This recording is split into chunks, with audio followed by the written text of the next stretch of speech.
Budget রেঞ্জে স্মার্টফোনের সবচাইতে জনপ্রিয় সিরিজ রেডমি নোট সিরিজটির দারুণ সব স্পেকের সাথে অ্যাগ্রেসিভ প্রাইসিংয়ে এই জনপ্রিয়তার অন্যতম কারণ।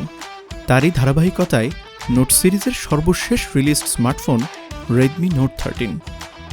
এবারের নোট 13-এর বক্সে ডিভাইসটির সাথে থাকছে একটি 33 ওয়াটের চার্জার, টাইপ সি কেবল, একটি সফট কেস এবং সিম ইজেক্টর পিন। 100 মেগাপিক্সেল ক্যামেরার সাথে রয়েছে চমৎকার ক্যামেরা মডিউল, সেই সাথে ডিভাইসটির নজরকাড়া ডিজাইন। পাশাপাশি Dimensity 6080 120 hertz AMOLED display, 5000 milliampere battery মিলে পারফেক্ট একটি ডিভাইস রেডমি নোট 13। অর্ডার করতে ভিজিট করুন sumashtech.com অথবা ভিজিট করুন সুমাশটেকের যে কোনো আউটলেট।